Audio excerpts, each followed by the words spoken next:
खुल करके इसमें चर्चा नहीं कर सकते क्योंकि ये बहुत ही हाँ, मैं माधव जी, मैं आपको कहता हूँ, आप अपने क्षेत्र के विधायक को बोलिए कि ये कार्य आप करिए, देखिए क्या प्रतिक्रिया आती है। एक दो लोग को बोल के देखिए, शायद कोई जागे। अगर ये कार्य हो जाएगा जो हमने बोर्ड लगाने की बात की, क्योंकि मैंने एक देखा है ना कि हमारे यहाँ अधिक शुचिता का आप कोई बात कहेंगे ना, तो लोग या तो आपको मूर्ख समझेंगे, आपको देखते ही भागेंगे। इस ऐसा भी मेरा उदाहरण है। हाँ, ये है। तो हमने हाँ, बहुत सारी आरटीआई लगाई शशांक भाई, तो हाँ, हाँ, एक हाँ। में बहुत सारे आरटीआई लग गई, तो एक महाशय ने हमसे पूछा, नए अफ़सर आए थे कि साहब आप काम क्या करते हैं? आप आरटीआई लगाने का काम करते हैं क्या? मैंने कहा आरटीआई लगाने का कोई काम होता है? कहता है साहब होता है। तो मैंने कहा कैसे होता है? तो उन्होंने उदाहरण दिए। तो मैं सुनकर के मैंने कहा भी वो आपका अनुभव होगा लेकिन हम ये काम नहीं करते हैं। आप उत्तर दीजिए इसका, फिर बताएँगे आपको। तो ये एक तंत्र ऐसा खड़ा हो चुका है, उसके बहुत सारे कारण हैं, लेकिन उस तंत्र को परास्त कैसे किया जाए, ये रातों-रात तो हो नहीं सकता। निश्चय इसमें एक समय लगेगा क्योंकि जो तंत्र 70 वर्ष में खड़ा हुआ है, वो 7 साल में या कि 15 साल में नहीं निपटेगा। मतलब ये एक वास्तविकता है, ये कुछ किसी का बचाव नहीं है। क्योंकि पूरी की लेकिन पूरी जो बाबूडम की व्यवस्था है, वो अपने अपने अधिकारों को, अपनी शक्तियों को बचाने में लगी हुई है। इसीलिए तो उन्होंने एक तरह से लेटरल एंट्री था उसको समाप्त कर दिया। रोक दिया। हुँ। हाँ, ठीक है। अभी ये अ, हाँ, अब मैं फिर एक बार अनुरोध कर रहा हूँ, आप ये प्रयोग करके देखिए और इसके क्या परिणाम निकलते हैं, इस पे हम लोग फिर एक बार चर्चा करेंगे। अपने बिल्कुल, क्षेत्र के बिल्कुल विधायक को करेंगे, बोलिए। बिल्कुल महत्व है, हम भी प्रयास करते रहते हैं और आपसे भी प्रेरणा लेते रहते हैं, तो प्रयास करेंगे। तो शशांक भाई ये तो एक बात हुई, तो अब जैसे ट्रम्प साहब की जो जो है ना वो टैरिफ है, अब वो उससे भारतीय अर्थव्यवस्था पे क्या असर पड़ने वाला है? और कहते हैं कि जैसा आपका भी आकलन है कि भारत का शेयर मार्केट एक छलांग लगाने के लिए तैयार है। और कुल मिला के ये माना जाए कि भी ट्रम्प साहब की जो भी टेरर टैक्टिक्स हैं टैरिफ के मामले में, वो अंत में जाकर के पुरानी व्यवस्था में ही चली जाएँगी। क्या ये आकलन किया जा रहा है कि वो सिर्फ़ गीदड़ भभकी दे रहे हैं, हिला रहे हैं? वो कुछ समझ में नहीं आ रहा है, लेकिन वो तो चाइना को ठीक-ठाक करने चले थे, वो तो लगता है कि सभी लोगों के पीछे डंडा लेके पड़ गए हैं। तो इसमें आपका क्या आकलन है और उसका शेयर मार्केट पे किस तरह से प्रभाव पड़ने वाला है शशांक भाई? मेरे को लगता है ना कि ट्रम्प ने सोचा हुँ, था कि सत्ता में आएंगे और टैरिफ टैरिफ बोलेंगे तो जो चाहेंगे वो हो जाएगा। लेकिन हुँ, व्यावसायिक स्थितियां और व्यापार जगत उतना सरल नहीं है। यानी अगर उत्पादन भी उतना सरल नहीं है तो ट्रम्प को बाद में ये समझ में आया, इसलिए उन्होंने चाइना को छेड़ना बंद कर दिया। यानी आप पहले देखिए कितने आक्रामक थे वो। फिर उन्होंने भारत के साथ बात की और राष्ट्रों को दबाव में लाने का प्रयास किया, ये भी नहीं झुके। हुँ, तो ट्रम्प को समझ में आ गया कि ये इतना सरल नहीं है जैसा वो सोच रहे हैं और व्यावहारिक भी नहीं है। तो अब वो व्यावहारिकता की ओर लौट रहे हैं, क्योंकि कोई चीज व्यावहारिक नहीं रहेगी तो अधिक समय तक वो बना नहीं पाएंगे और अमेरिका कोई ऐसा राष्ट्र है नहीं कि आप बहुत ज्यादा दिन उटपटांग बातें करेंगे तो आपको लोग सहन करेंगे। तो जी। इसलिए ट्रम्प को थोड़ा पीछे आना पड़ा है। रही बात भारतीय शेयर मार्केट की या व्यापार जगत की अर्थव्यवस्था की, तो भारत ट्रम्प को या अमेरिका को जो सामान निर्यात करता था उसमें अधिकांश सामान उसके लिए घोर आवश्यकता के सामान थे।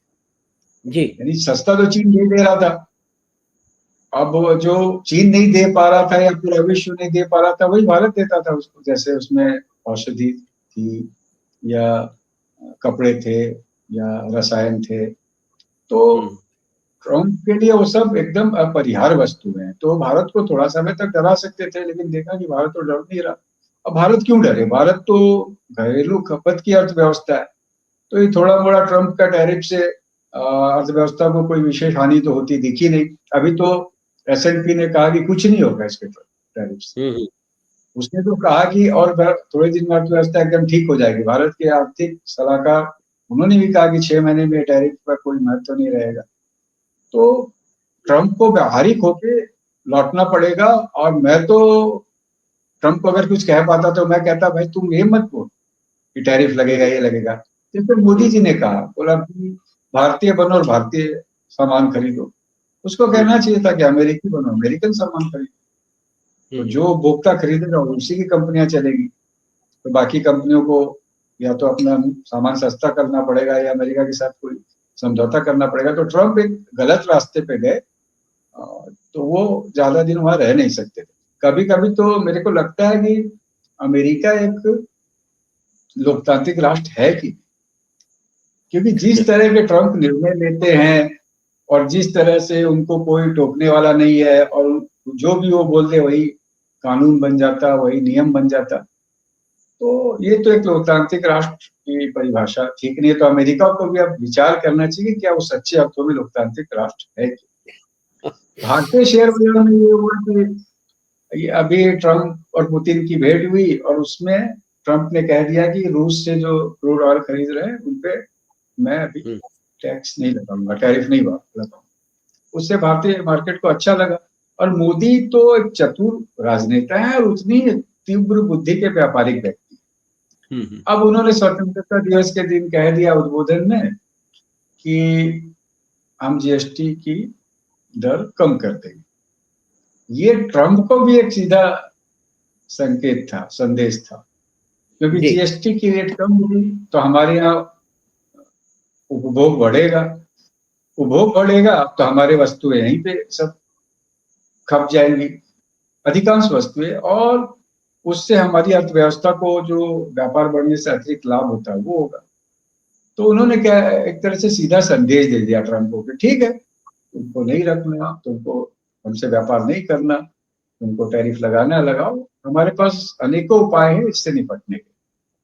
हो सकता है ट्रम्प के सलाहकारों ने उसको ये बात बता दी। तो देखिए अभी ये माना जा रहा है कि ट्रम्प नरम होते जा रहे हैं।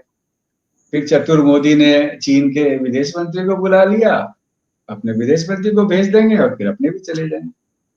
तो मोदी संकेत देने में बहुत चतुर है। भारत का सौभाग्य है कि भारत का प्रधानमंत्री एक ऐसा व्यक्ति है जो चतुर राजनीतिक तो है ही, राजनीतिज्ञ, वो एक चतुर व्यापारी भी है।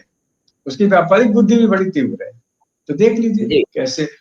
तो जब चीजें अच्छी हुई, हमारे यहाँ बाकी बातें अच्छी थी, अगर तेजी नहीं आ रही थी शेयर मार्केट में तो उसके दो ही कारण थे। एक तो ट्रम्प का टैरिफ और हमारी कंपनियों का लाभ उतना अच्छा नहीं आ रहा। तो टैरिफ को लेके थोड़ी स्थितियां अनुकूल हुई हैं, और अगर हमारे यहाँ घरेलू खपत बढ़ गई तो हमारे कंपनियों का लाभ भी अच्छा होने लगेगा। और अगर हम टैरिफ से ज्यादा प्रभावित नहीं हुए तो हमारी अर्थव्यवस्था को कोई बड़ी चोट भी नहीं लगेगी। तो इन सब कारणों से आज मार्केट बढ़ा, लेकिन मार्केट में अभी भी उतना आत्मविश्वास है नहीं।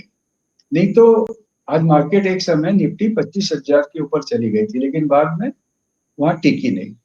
तो अभी भी जो निवेशक है उनके अंदर बहुत शक्ति का भाव नहीं है, बहुत दृढ़ता या मार्केट के प्रति बड़ा विश्वास अभी भी नहीं बना है। उसमें थोड़ा समय लगेगा। वो तब आएगा जब भारत की कंपनियों के लाभ में अच्छी वृद्धि होगी, तब आप एक और अच्छी बड़ी तेजी देखेंगे। अभी जो तेजी मंदी आएगी वो सूचनाओं पे आएगी, समाचारों पे आएगी, या मार्केट में किसी शेयर विशेष में तेजड़ी और मंदड़ियों की क्या स्थिति है उस पे आएगी। लेकिन जिसको आप कहते हैं ना पूरे मार्केट में एक उत्साह का वातावरण, वो तब आएगा जब हमारी कंपनियों के लाभ में अच्छी वृद्धि होगी। जी, ये एक महत्वपूर्ण बात है कि अंत में तो शेयर मार्केट जो है वो ठीक है, यूफोरिया में भी चलता है। बहुत सारी जो है वो संकेतों पे चलता है, अफ़वाहों पे भी चलता है। जो अफ़वाहें दोनों तरह की हो सकती हैं, लेकिन अंत में कहीं न कहीं जाकर के वो धरातल अपना तलाश लेता है। और आज की इस परिस्थिति में जबकि पूरी की पूरी जो है भविष्य की परिस्थितियाँ वो पूरी तरह से सामने नहीं है कि भी क्या होने वाला है। लेकिन जैसा कि आप भी आकलन कर रहे हैं, कुछ और लोगों ने भी किया है कि ये ट्रम्प साहब जो हैं वो एक बिगड़ैल बच्चे की तरह से पूरी क्लास में ऊधम मचा रहे हैं, और अंत में फिर व्यवस्था ऊधम मचा के ठीक कर लेंगे। अब इसमें ये स्ट्रेटजी को मैं उसमें कुछ भी माना जा सकता है कि ठीक नहीं है, बचकाना है, इसमें शालीनता नहीं है, इसमें स्टेटमेंटशिप नहीं है, लेकिन ट्रम्प तो साहब ट्रम्प है। वो करेंगे।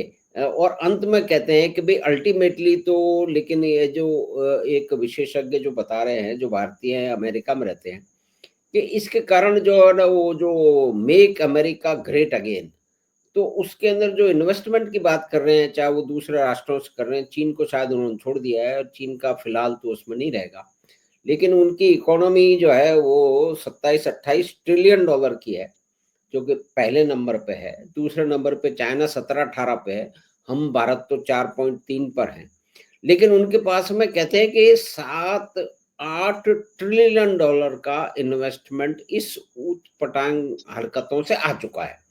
तो वो एक जो अचीवमेंट है शायद उन्होंने पा लिया है,